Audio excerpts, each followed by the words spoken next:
This is the Modern Vibes on Vibes Radio. Radio Morning Vibes.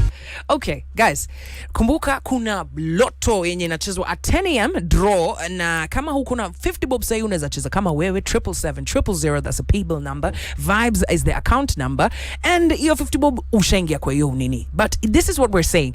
You stand a chance of winning part of the jackpot of 1.8 million Kenya shillings by 10 a.m. Now get this, kuna chali anaitwa Mumina. Uchali alicheza tu na 50 bob akajishindia 500,000 Kenya shillings. Na sasa yeye alikuwa na kaduka lakini expand ameka bidhaa zingine, na pia amesema amefungua duka ingine just to sell hizi electronic wares. Yeah, so kama uko na hii idea ya biz, maybe uko na hii idea ya kujishindia kakiru, if you've got some extra cash, hebu cheza kama wewe.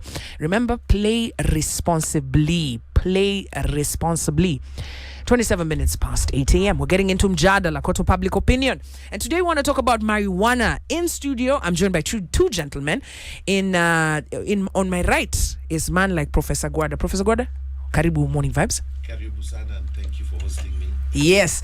And then up seated right next to me in the blue corner is man like Benihin Walubengo. Karibu sana. Thank you so much. Benihin kabla ukame, Walush.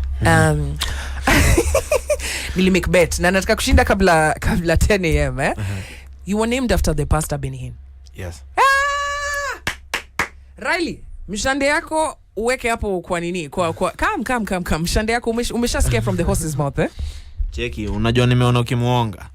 Wewe hebu sema uko. Hiyo jina nani mwingine? Who else? Hata Professor GWADA, when he walked in, he said, I know an evangelist called Benihin. Ushalus. Pastor. Ayo acha hizo.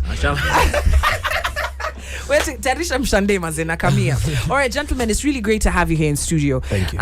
Of course, youth opinion leader and Professor GWADA, you have come highly recommended when it comes to e-conversation in marijuana. Now let's start with what exactly is this plant marijuana, and why does it strike fear in people's hearts? Now before we do that, I have to give an disclaimer. Najua kuna mafamilia zenye that have been torn apart, being scarred by hata ukisikia hii jina marijuana wanasikia tu yani wamejam. I want to remind you, this is not a conversation to encourage the use of marijuana. It is a conversation to understand why this is such a big debate. Right?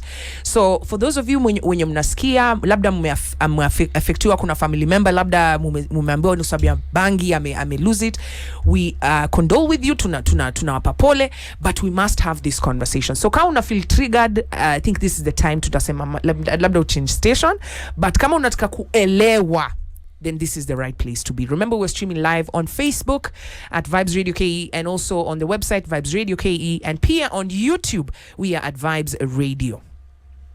Let's start. Kwa nini kitu inafanya wase wanaogopa sana? Why is marijuana, the plant, so feared?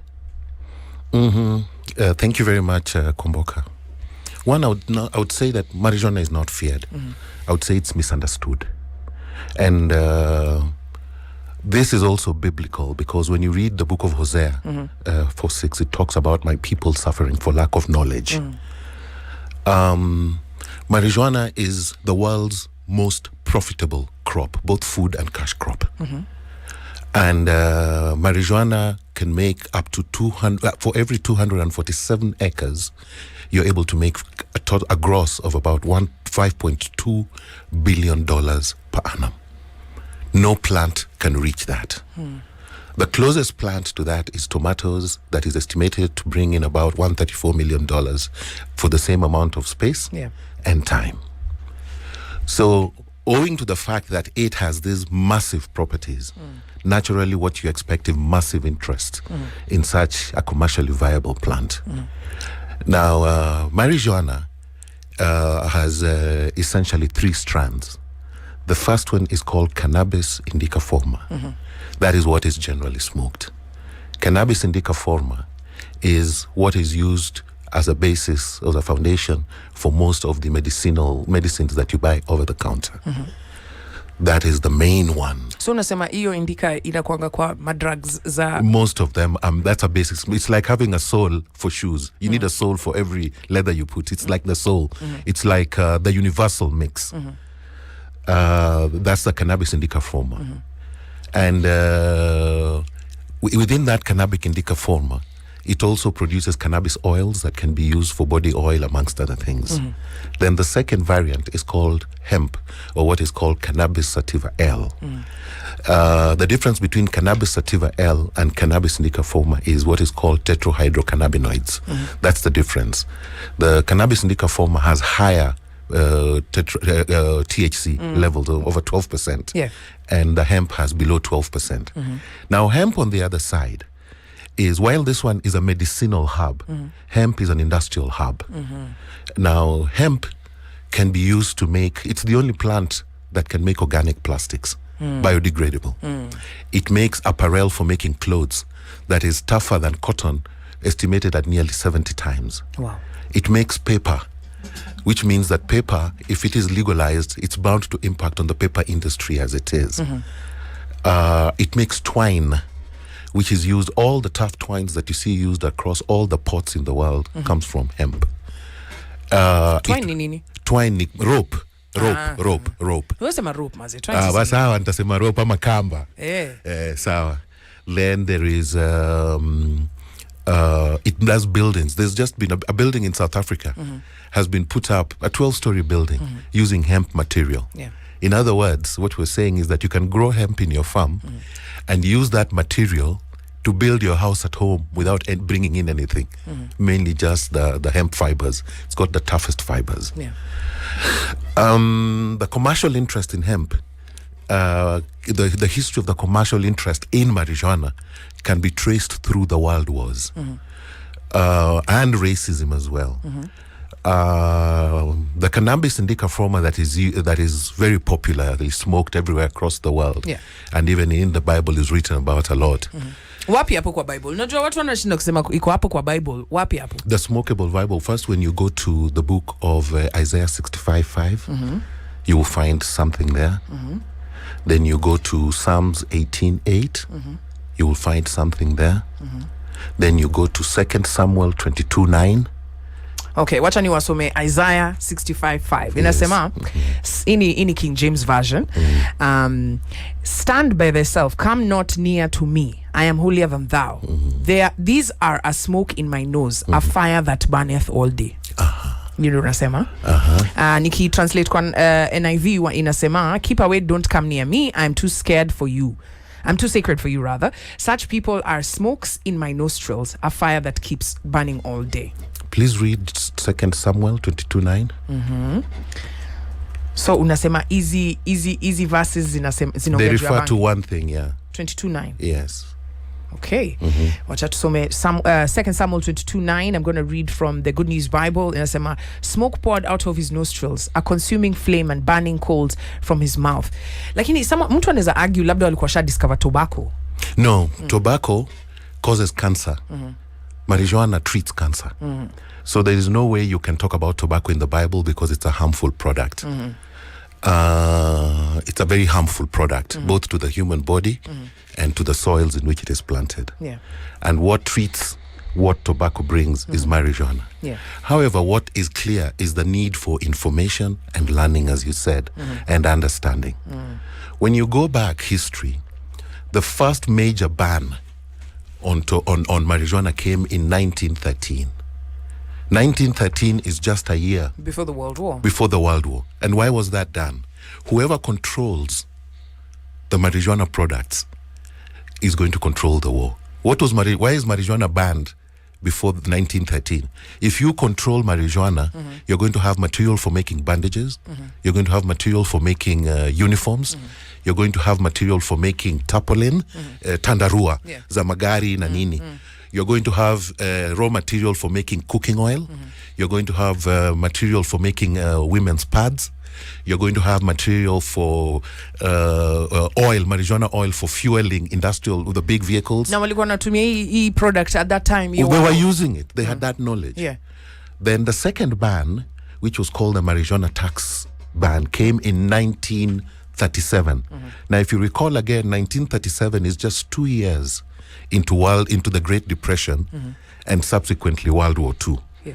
Then in 1942, after the World War had gone on for about 2 or 3 years, they lifted the ban on marijuana so that farmers could grow more hemp and grow more marijuana to supply the war front. So there's a direct relation between the bans of marijuana, control of the wars, and control of global trade. And what about, which countries gani zilikuwa zinafanya hivi? The main nation behind this is the United States of America.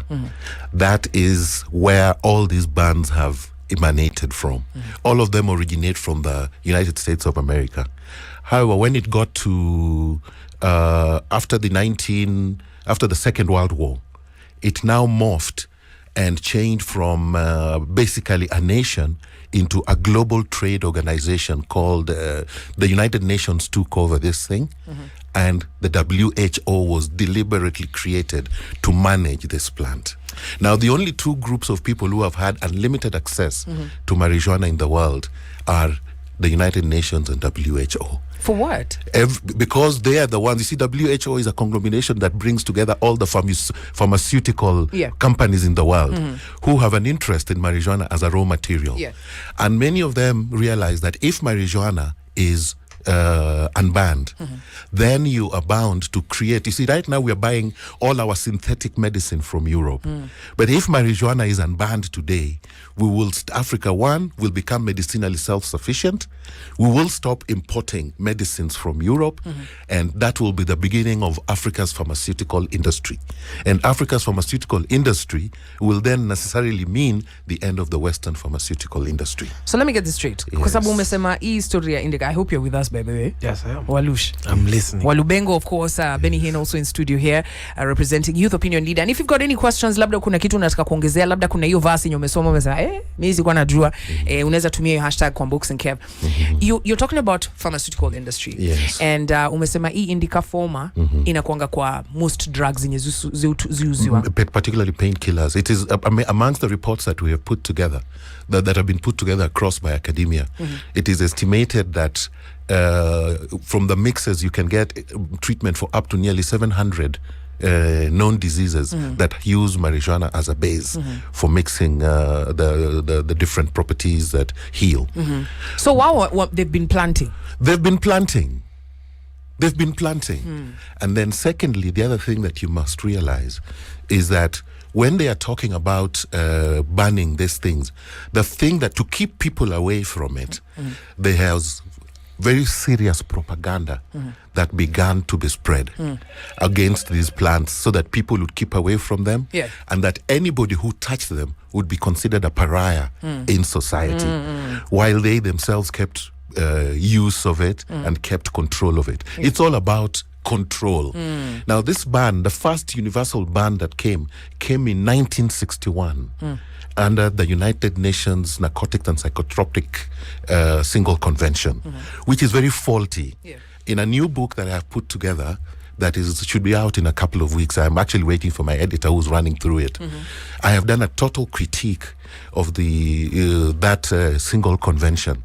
It is racist, and it is very faulty principally. In fact, it is shocking that document has survived and has been signed on by nations across the world and continues to hold, especially African nations. Let's talk about that document. Yes. What makes it racist? Why? There's a particular clause there that is written about racism. I do not have it offhand now.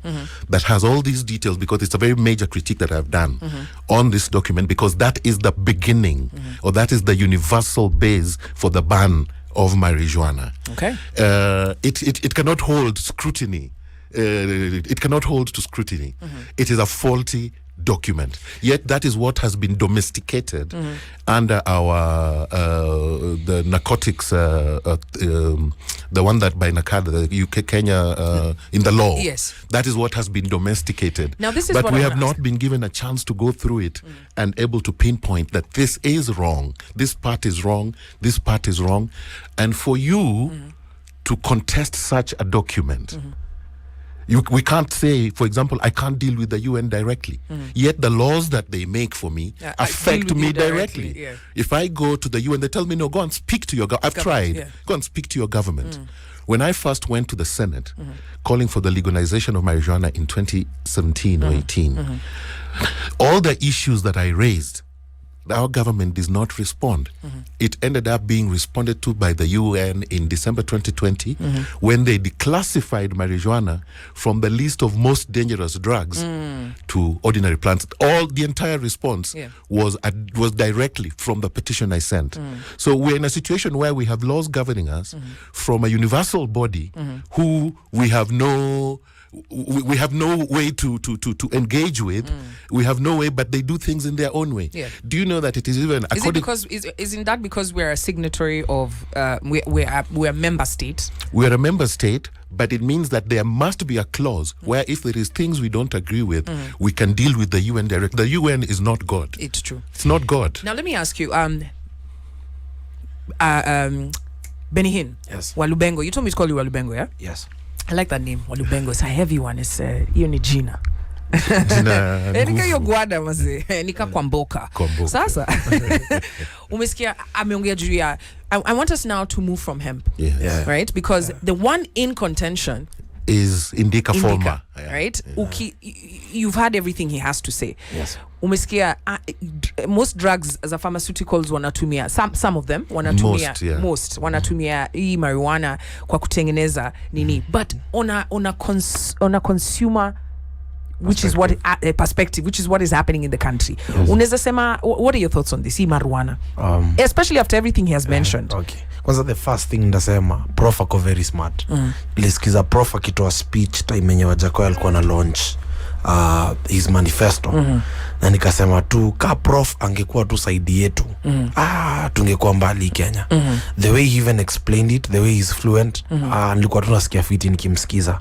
Now kitu yenye mimi na understand hapa hivi, prof amesema advantages mingi za marijuana, lakini mimi acha niongeka boys wa mtaa na language yenye mimi naelewa, juu maboys hawa juu ya hizi stories zote. Prof amesema so many facts, amepeana so much information, but ukienda mtaani sio ndo inajulikana.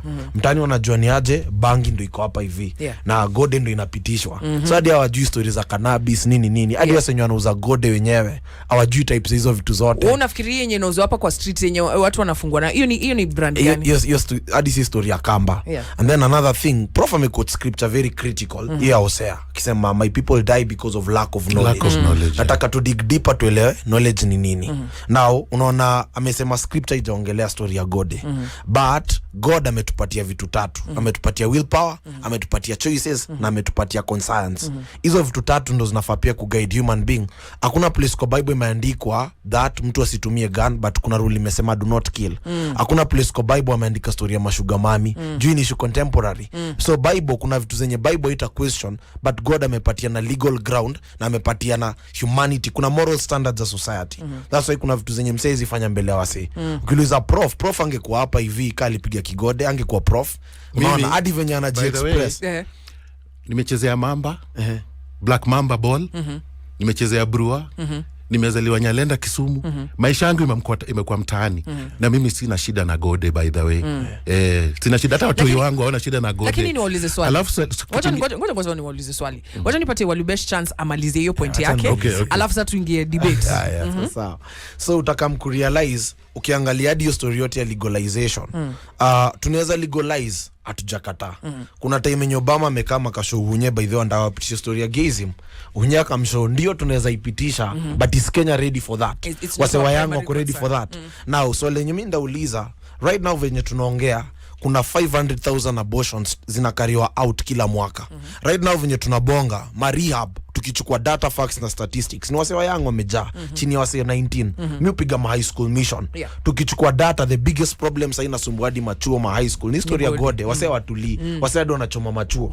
So unakam ku realize already sahi Kenya, tukienda on the twist side, Kenya iko na more than 2.5 million content creators. Hakuna mse mwenye anasema niko na agenda ya mavijana, wacha tujenge shule ya content creation yenye tunaweza wapea value. Kenya sasa hivi wasewa yangu wanataka kudiscover story ya biz. Hakuna mse mwenye anapea na value. Wait, so kwa hapa sasa ukiangalia Morning Vibes tunapatia na value. Ukiangalia story ya consumption ya shada. Si kila mse kwa generation ana consume shada. Now tukiangalia hadi story ya kuuza sasa, hiyo story ya export na import. Hebu fikiria kama saa hii shada iko legalized na already effects zake ziko hivi. Je, kitu sasa tukisema tunaitumia mbaya kaa fegi sasa. To create hadi smoking zones. Jo hakuna venye kitu inaweza seliwa kwa country na wakose kuitumia. Now hold that thought. Yes. Hold that thought. I started this conversation the previous hour nikiwaambia juu ya si pombe imelegaliziwa. Si pombe imekuwa ma structures nini. Lakini nini na happen na my youth? More harmful to the under 40s report. Yes. Watu wanakunyonga stay aje. Wase ukatambaya sana. Effects za tei na effects za gode. Liangalia profit report ya Keroche Breweries. Keroche Breweries ili make more than 1.2 billion. Ngoja. Keroche inafanya profit. Wali make profit. Wali make profit za story ya pombe. Ni taxes ndio walipi? As in lakini sasa unaona create more profits juu ya consumption ya alcohol. And then ukiangalia hapo hivyo, si story hadi ya alcohol pekee. Hiyo alcohol ni kama foundation now to other things sasa. Unarada, so in affect society all round sasa. Now I have a question. So you can see he's definitely against the legalization of marijuana. He's speaking from a point anasema my youth maze, and he's raising very interesting points. I have a point to make on that. I think lakini profuta itabidi maze umixi kitu maze. One of the ile kitu imefanyika part of hiyo scheme ya kuban marijuana imekuwa kuleta story ya moral. Ukivuta we ni moral, usipovuta we ni moral. Unaona? Sasa kuna watu wengi wanavuta boza, kusema tu ukweli. Na ni moral namba ngapi? Number 1. Na kuna wale wavuti na wana tabia ya shetani kabisa na watoki. Unaona? So watu wengi ukuja kusema ati kama mimi sivuti, mimi ni mzuri. Kama wewe unavuta, we ni mbaya. Na hiyo ni narrative imeletwa na hao watu wenye wana support hizo pharmaceutical firms. Unaona kama civil society imefanya civil society karibu miaka 7 kwa civil society. Hizi narrative unasikia kama yeye anasema hizo narratives zinapushiwa na civil society.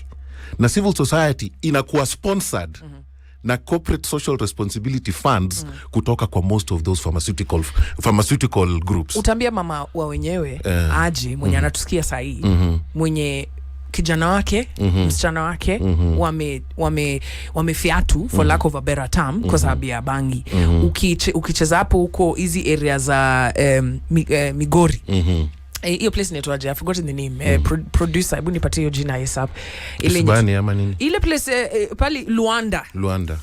Nini Luanda Maseno. Maseno. Pali ukiangalia hapo bangi ina flow, right? Tembea hapa Nairobi utaona watu unasikia huyu alifiatu kwa sababu alikuwa anavuta bangi. How can you be able to explain and tell that person you have a lot of young people including Walubesha hapa na kuambia my youth kwanza high school hizi ma disruptions zina happen ni kwa sababu ya hii bangi gode ina consumiwa vibaya, ina affect jamii. Utaambiaje? Wewe mwenyewe umetuonesha statistics za pombe. Hakuna mtu anaongea pombe kwa sababu pombe wanalipa tax na wako na ability ya kuja kufanya nini? Wako na ability ya kuja kuweka corporate faces ambazo zinaweza respond sababu wanalipa tax. Unaona? Ukiangalia kama saa hii, let me give you an example. Town Nairobi. Tukiweka magari 100 zitumike. Tuweke timu moja ambao watu wana driving license wamesomea wanajua kuendesha gari. Na ile timu nyingine ya 100 hawajui kuendesha gari. What is going to be the response? Wale hawajui kuendesha gari wakipewa magari waingie tao watafanya accident wote. Na wale 100 ambao wanajua kuendesha gari hawatafanya. Sasa kitu mzuri kila mtu angalie maisha yake. That is number 1. Number 2, ujifunze. Kwa sababu hii kitu tunafanya ni education program. Ni education program. Tunafunza watu. Na uzuri tangu tuanze watu wanaanza kusikiza. Alafu kuna point moja Walibengo waliraise. Vile watu wanaitumia vibaya. In Portugal ni classic case. Portugal by the time walikuwa na legalize. Isn't all drugs legal in Portugal? Yes, it's now legal. At the time they were legalizing, they were having karibu 200 deaths per day, per year. Na hizo accidents nini. By the time ilikuwa nafika mwisho after the first 2 years baada ya kulegalize, usage ilienda juu kabisa. But by the third year mpaka sasa karibu 10 years later imereduce to 0 to 1. Number 2, wali decriminalize. Yeah. Sasa ukipatikana kama unaitumia vibaya, unapelekwa kwa counselor. Anakuongelesha, anakufundisha kwa sababu labda una underlying problem. Hold up. Nataka kusikia hiyo point yake. So umesema, keep in mind, by the way, in 2001 Portugal became the first European country to abolish all criminal penalties for all drug possession. Any drug yenye unapatikana nayo. By the time it got to 204, the statistics, the levels of deaths and accidents from that had reduced to almost nil after 3 years. But from 201, 202 to 203, usage ilipanda mbaya sana. But by 204 ilikuwa merudi chini mpaka saa hii iko almost minimal. And that's exactly, I can add on to that. Canada recently wali legalized, the number of smokers may increase. Well, they're in their year in the year 2, but by year 3 it goes down. All right, let's hear from you, Walubesh. Umesikia amesemaje? Hapa hivi unaona uwezi fanya experiment na human life. Hiyo story ya year 3 kuna wasenye wali dedi kwanza ndio hiki tu itestiwe. Of which atuko sure these are very different countries, different civilizations, different people. Unacheki.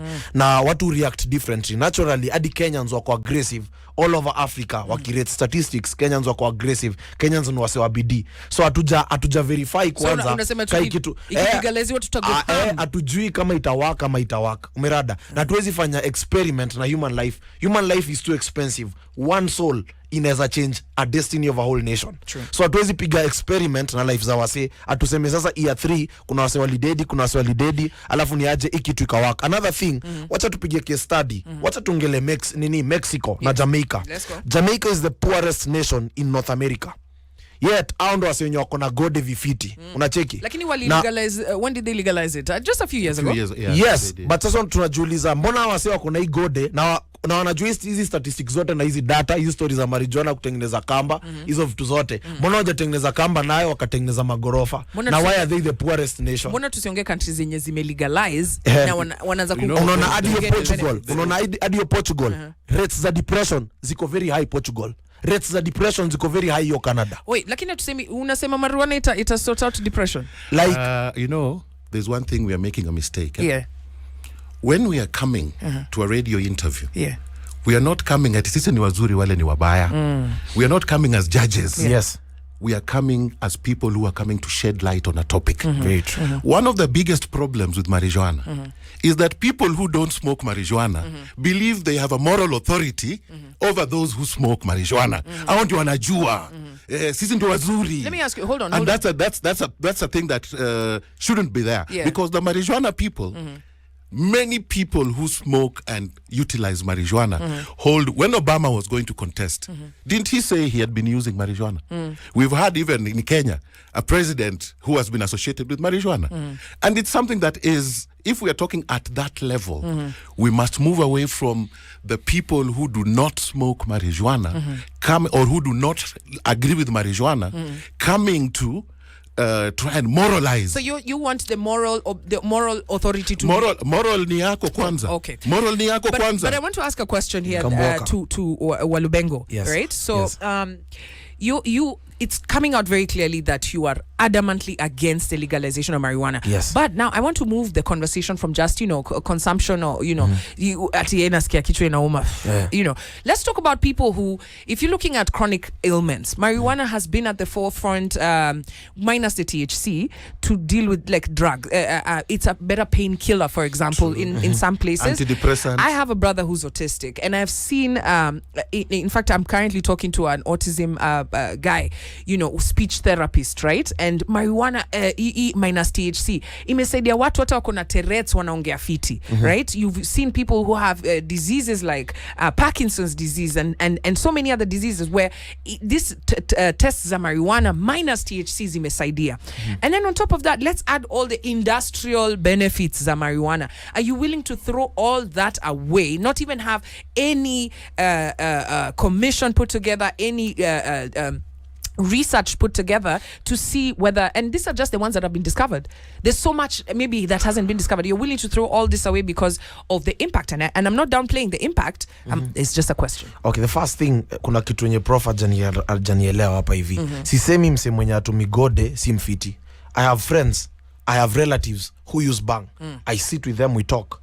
Personally, hadi mimi at some point in high school ulikuwa naishia bash unavuta bangi na effect si ati naongea kitu enye sijui unacheki so si ati I'm not talking from far si nimekaa hapa hivi na prof na after hapa ndachukua namba ya prof na tunaenda kwa mabeshte na prof ni activist wa marijuana mimi napiga high school missions but imanishi hatuta reason so should people under the age of 18 No.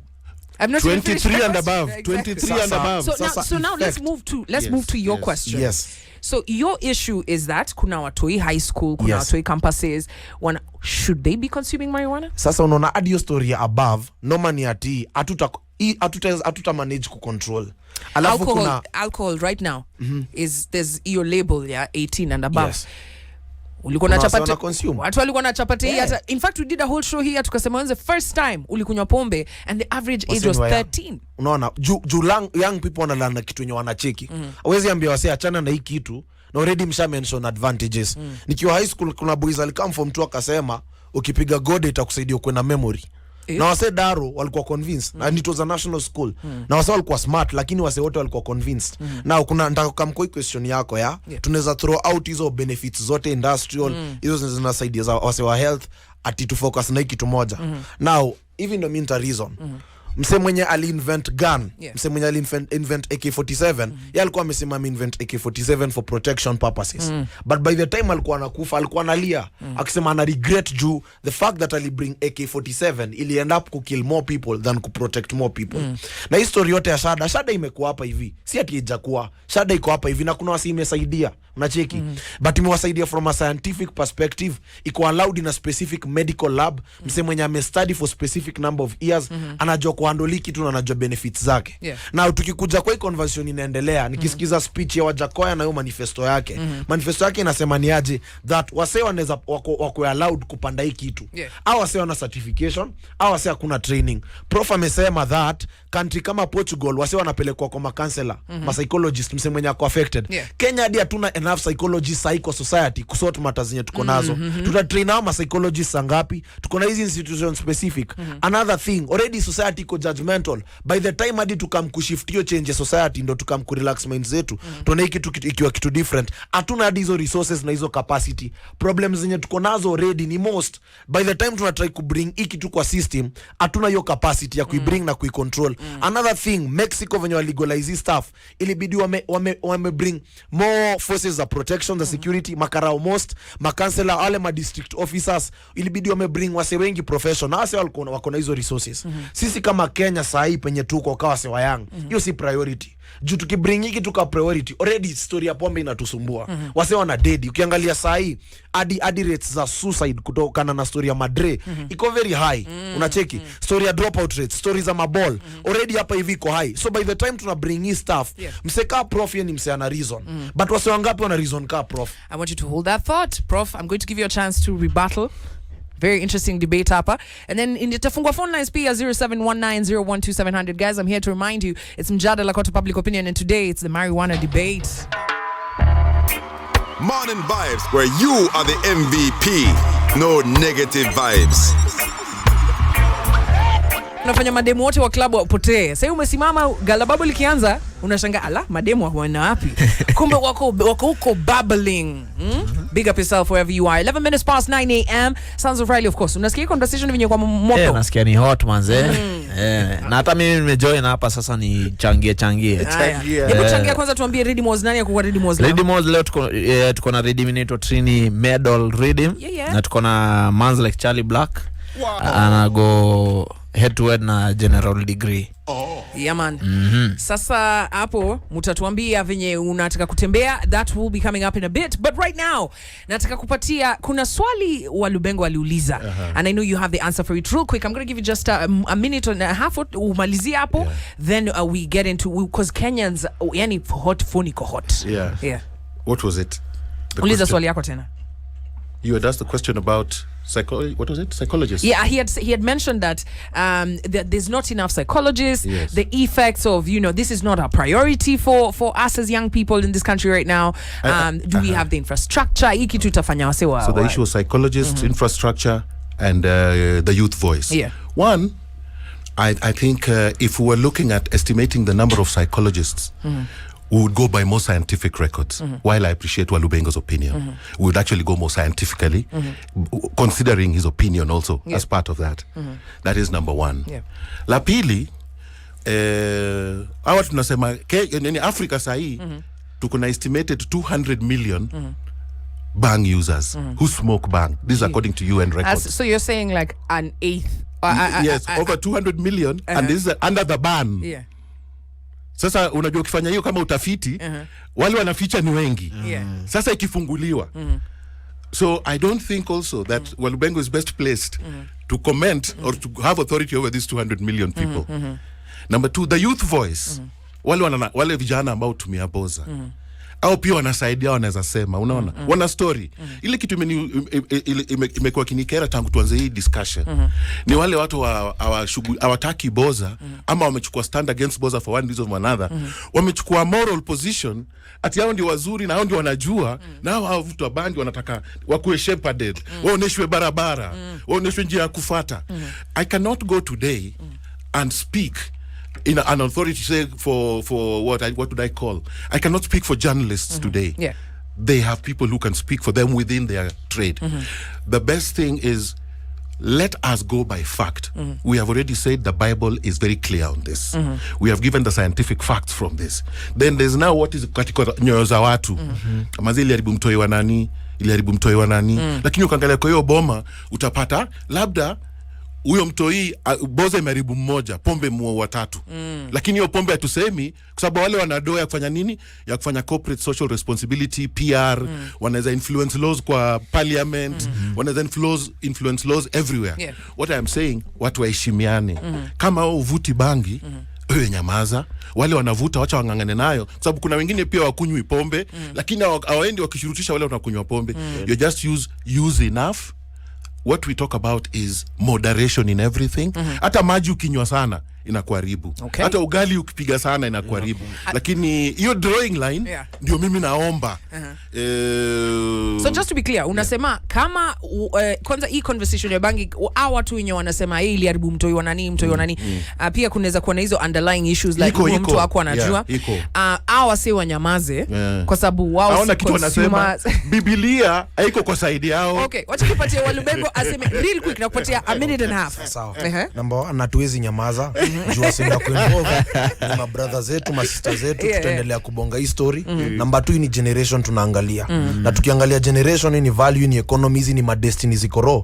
Hakuna mse alizaliwa kana anavuta bangi, hakuna mse alizaliwa kako na thirst ya bangi. Mse ame grow up either juu ya story ya parenting, story ya family, broken families, either story ya vitu zime happen kwa life, circumstances haezi control. Nimeandika book inaitwa Sprout na nimeandika there are 5 things mse haezi chagua. You can never choose your tribe, your nationality, your parents, your background and your country. Kuna wasenyo wamezaliwa kwa hiki kitu na kitu li happen circumstantially. Maybe hadi mse akuface affirmation ya wazae, akaenda place yenye celebrated na mabeshte wanavuta gode. Nikiwa high school, wazae wangu wako wanasikiza vitu zenye nilikuwa nasema.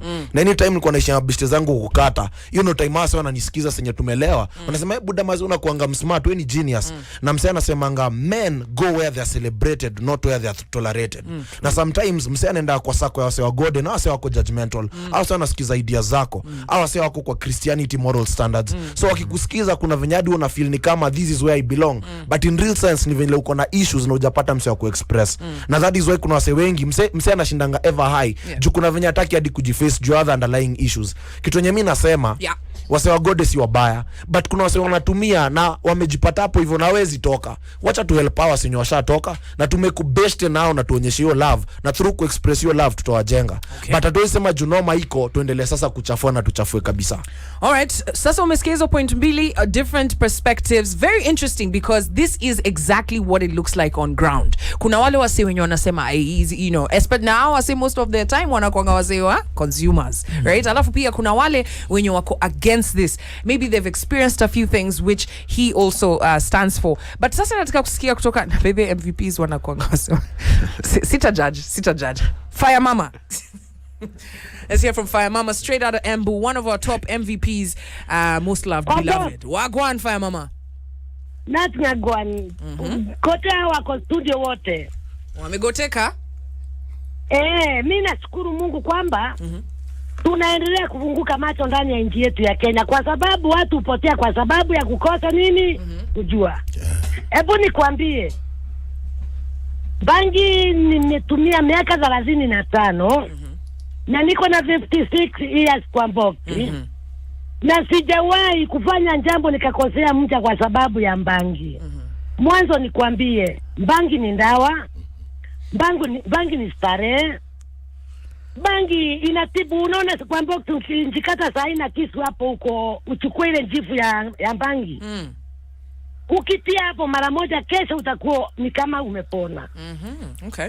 Mimi nimetibu kidonda ya miezi 6 ikiwa nakataa kupona, nikatibu na wiki moja na hiyo njifu ya bangi. Okay. Tunaenda mbali kutafuta dawa ya kansa na tuko naye hapa nchini kwetu. Mungu alitupea starehe za kila aina. Manake Mungu atupa kila kitu kwa box alikuwa na sababu yake. Na kama kunaye alikuwa pale, kwa nini hakumwambia wewe Mungu usiumbe mmea wa bangi? Mungu akaambia Paulo, amuka ule utinje. Akasema akuli kitu najisi. Akaulizwa kwa nini wasema Mungu ametakasa kitu na mkono wake ni najisi? Kwa nini unaona Kenya unasikia kuna pombe halali na haramu? Kwamba ni pombe gani ya yui? Okay. All right. Ni pombe gani ya ileweshi? Yes. Kwa hivyo bangi, Mungu aendelee kufungua watu macho, tupande mmea wa bangi ndio utusaidie kwa zinda zetu, kwa raha zetu. All right. Fine Mama there sharing her thoughts. Let's cross over to Raska Papa. It's been a while. Good to hear your voice. Aire morning. Aire morning to you. Kapapa, ingia kwa mjadala, unasemaje? Hivi nasemaje? Wanakatanga tu legalize njuni wao wanafaindika nayo. Wao ndio wanaruza. Tu serikali ndio sasa unaonanga kusemekana tu wa kulegalize. Yeah. Lazima wapingane nayo sana na ni ndawa. Okay, thank you so much. Raska Papa there sharing his thoughts. Let's cross over to Embu. We got Bob Masharia. Na Gwani, ingia kwa mjadala. Sorry ndo hili. Mimi nilikuwa nataka kuuliza swali hapo hivyo kwa hapo studio. So hiyo story ya kisha kulegaliziwa. Yeah.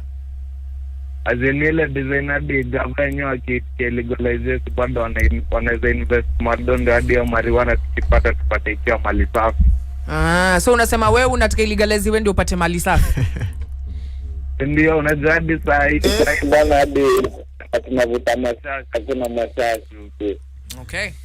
All right, thank you so much Bob there sharing. Anasema yeye shida anataka ilegaliziwa ndio watu wapate mali safi. Kennedy. Guys, just to remind you, marijuana is illegal in Kenya. This is not to promote it. This is just to have an open conversation. And if you conversation inakutrigger, please you can switch off the radio or you can change the channel. Kennedy? Ni aje kombo. Fiti sana.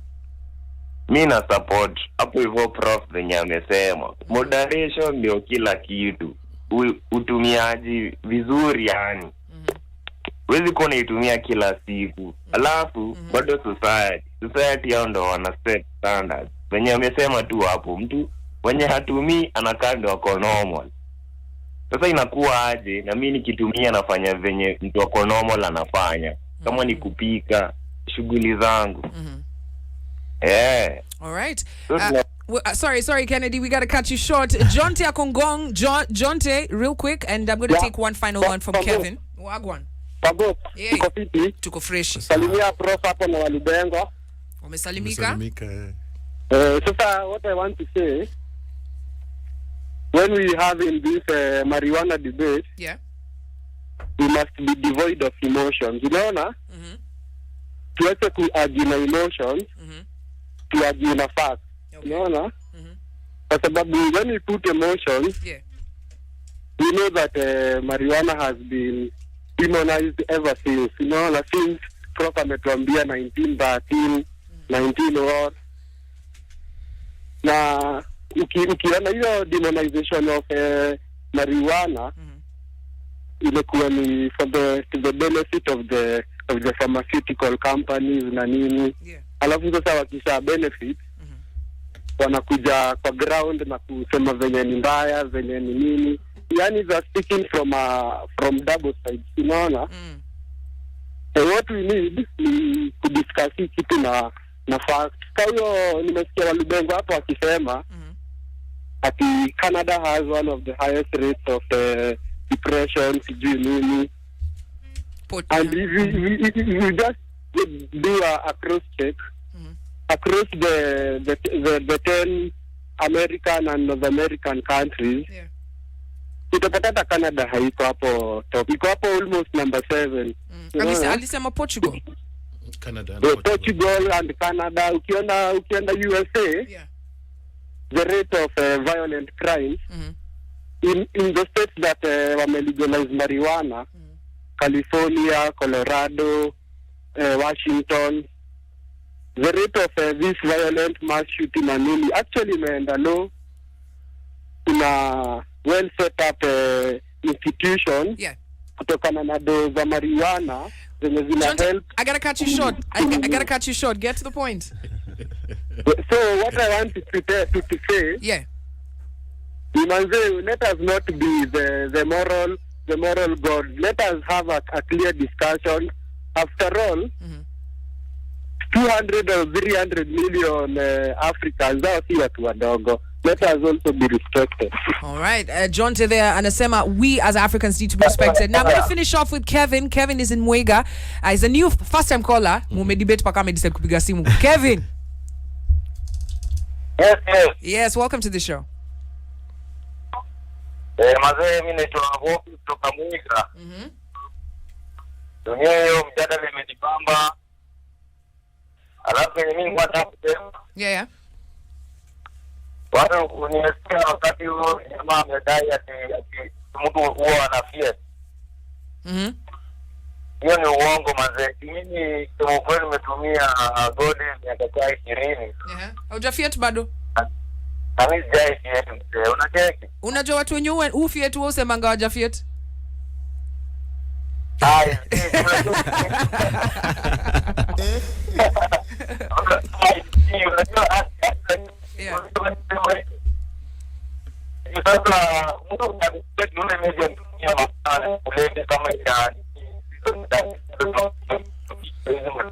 Oh no, Kevin, network yako inakulet down. I gotta let you go.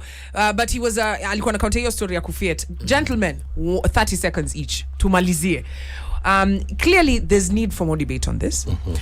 Clearly have you learned anything from his points?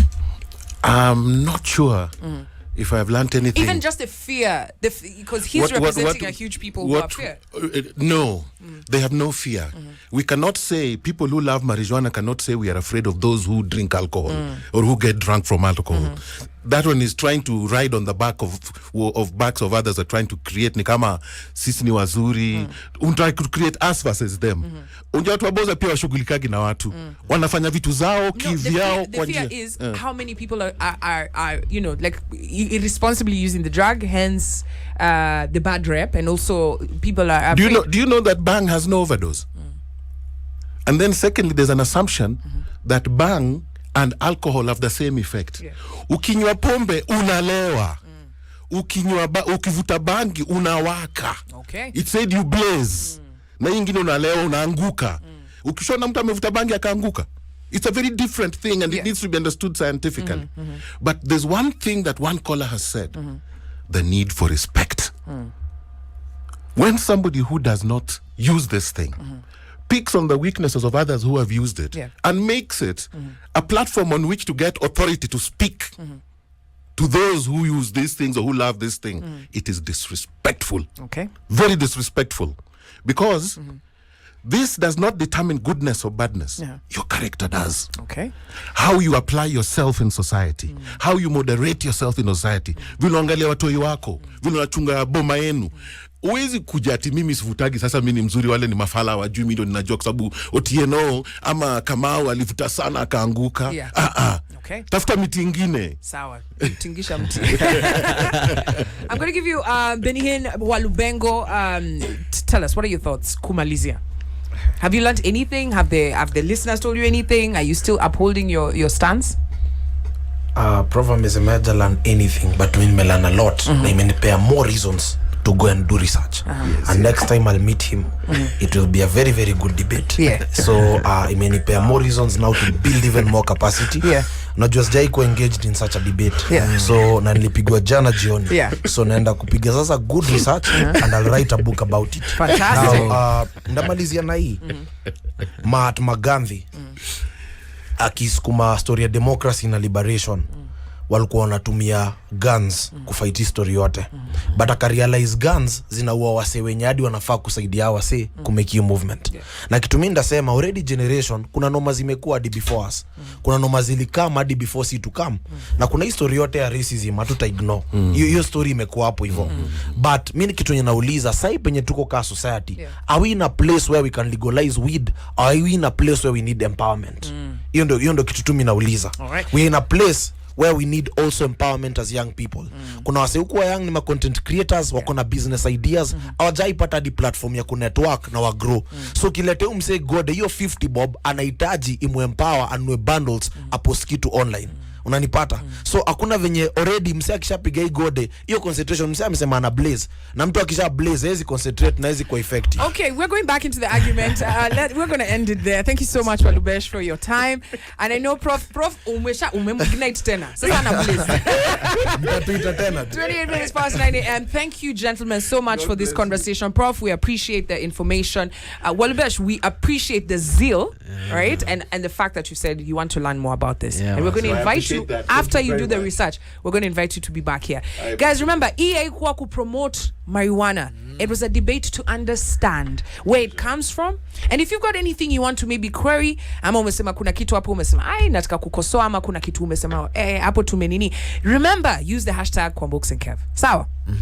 29 minutes to past 9 a.m. Skiza hizi ngoma.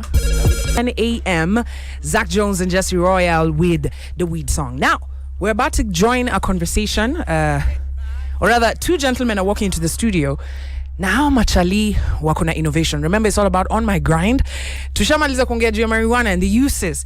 But today I want to tell you about two gentlemen who are doing absolutely amazing. Kuna hii product yenye wamesema, they're turning banana leaves kutengeneza sanitary towels. Raila, unanisikia? Unanisikia? Wewe wacha kupiga picha hapa na Prof bana. Gentlemen, please find a seat. Karibu sana. This gentleman maze wanatumia banana leaves. Wanaziturn into sanitary towels. Now you know, in a country where sanitary towels kumekuwa na hii debate pali taxes inafaa kureduciwa ndio mademu wako na access. The impact ya hii kukosa sanitary towels, tumeona a lot of underage girls wakiget pregnant, wakikuwa used for you know, sex for sanitary towels. Can you imagine? Yeah, so they are definitely wanaingia a very trivial or rather a big issue, and they're sorting it out the best way they can. Gentlemen, ambia wa Kenya mnaitwaje? Lennox. Ambia good morning at where you're listening to. My name is Lennox Einstein Omondi. I'm a third year student at St. Paul's University. I'm taking bachelor's in communication, majoring in mass comm and public relations. So just kept kitu yote hapo juu ya technology. Unafanya journalism na una create. Anyway, we're going to talk about that. Bro. Yeah, hello everyone. My name is Karibia Mike. Karibia Mike bana. Hello everyone. My name is Dula Shilton from St. Paul's University. I'm a third year student. Taking mass communication, majoring in mass comm and public relations. You know the first question I want to ask? Unafanya mass comm, as in when you're reading all the education huko. How did you move from journalism, mass comm, into innovation? We're going to talk about that, so hold that thought. Right now nataka kuambia National Youth Council inasema sisi kama vijana lazima tuwajibike. Bana history ati watu wana create rules huko, policies, dialogue, na sisi hatuko kwa meza. Tumesema if you're not going to be on the table discussing issues, you are the meal that is being munched while issues are discussed. So National Youth Policy Dialogue Forum, tumengoja Kevin akuja hapa kwa studio tuambie venye kosi ilikuwa. Hivyo madafu aachane nazo. Asare madafu.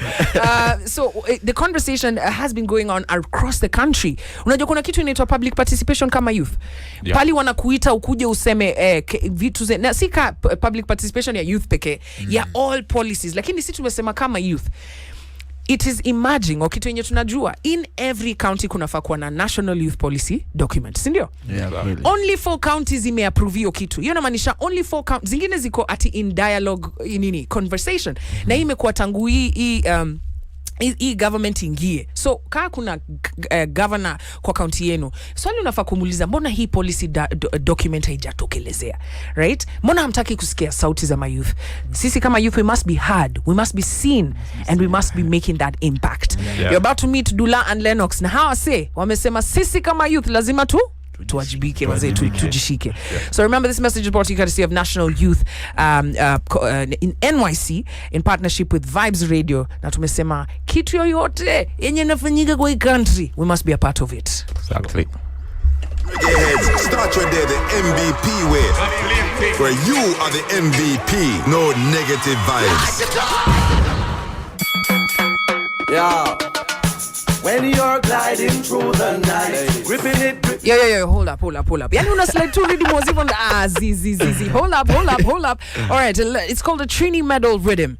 Charlie Black going head to head with General Degree. Haya, sawa. Sikiza alafu tuambie nani amekubamba. Let's go. Kwa ground na kusema venye ni mbaya, venye ni nini. Yani they are speaking from double sides. Unaona? What we need ni kudiscuss kitu na fact. Kwa hiyo nimesikia Walubengo hapo wakisema ati Canada has one of the highest rates of depression, sijui nini. And if you just do a cross check across the 10 American and North American countries, utapata Canada haiko hapo top. Iko hapo almost number 7. Alisema Portugal.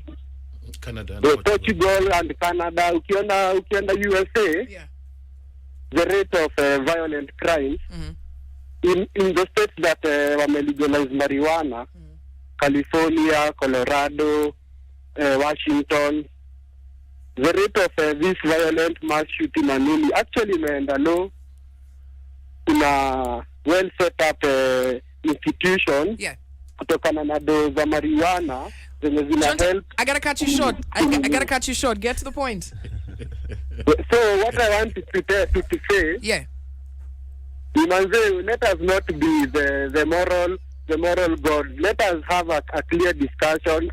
After all, 200 or 300 million Africans, that's watu wadogo. Let us also be respected. All right. John there, anasema we as Africans need to be respected. Now I'm going to finish off with Kevin. Kevin is in Mwega. He's a new first-time caller. Mume debate paka medicine kupiga simu. Kevin. Yes, welcome to the show. Mazee, mimi naitwa Hope kutoka Mwega. Leo mjadala imejipamba. Alafu mimi nataka kusema. Yeah. Watu unisikia wakati huo jamaa amedai ati mtu huwa anafia. Hiyo ni uongo mazee. Mimi kwa kweli nimetumia gode miaka 20. Haujafiat bado? Kami sijai fiat mzee. Unacheki? Unajua watu wenye ufiat wao semanga hawajafiat? Ai.